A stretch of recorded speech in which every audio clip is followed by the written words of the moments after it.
आज जो governor address पे वोट ऑफ थैंक्स हो रहा था, अचानक पीपल्स डेमोक्रेटिक पार्टी के एक मेंबर ने अपनी स्पीच में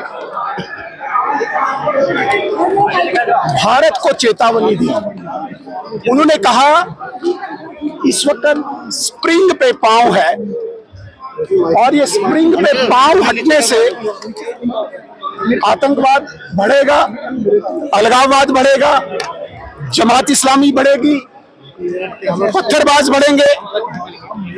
दूसरा वाक्य उन्होंने कहा कि 13 जुलाई जिसे सो कॉल्ड यौम शहादत ये मानते हैं, उसे रिस्टोर किया जाए। तीसरा पॉइंट उसका ये था कि 5 दिसंबर को शेख मोहम्मद अब्दुल्ला साहब की छुट्टी को रिस्टोर किया जाना चाहिए। पहला स्टैंड जो ये कह रहे हैं कि स्प्रिंग पे पांव है, ये इनकी गलतफहमी है। आतंकवाद अंतिम सांसों पे है, अलगाववाद को दफन किया गया है, जमात इस्लामी दफन हो चुकी है। ये इनकी गलतफहमी है। स्प्रिंग पे पांव है, बिल्कुल स्मूथ सरफेस पे पांव है। और ज्यादा यदि किसी को किसी भी प्रकार की कोई गलतफहमी है तो आजमा ले। भारत की सुरक्षा forces, security forces Jammu Kashmir में शांति बहाल करने के लिए वचनबद्ध है, कटिबद्ध है। इसलिए एक राष्ट्र को चैलेंज करना ये डेरोगेटरी था।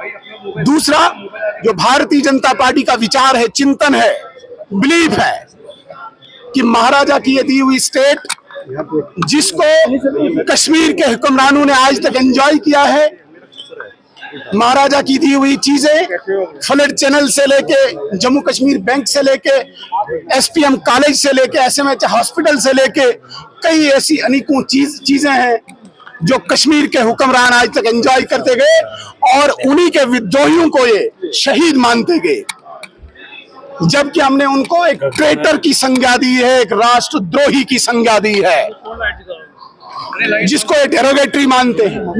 हमें अपनी विचारधारा पे गर्व है। अपने महाराजा स्वर्गीय हरि सिंह जी महाराज, जो स्टेट के लास्ट रूलर थे, जो न्याय पसंद थे, हमें उन पे गर्व है। और उनके विरुद्ध जो भी आवाज उठी हो उसे कभी शहीद नहीं माना जाएगा। और मैंने इन्हें यह भी कहा, 2 एग्जांपल्स दी। जब उमर अब्दुल्ला साहब 2010 में आपने 125 किलिंग्स की थी, तब भी राजद्रोह हुआ था। और 2016 में जब महबूबा मुफ्ती ने 116 किलिंग्स करवाई थी, तब भी राजद्रोह हुआ था।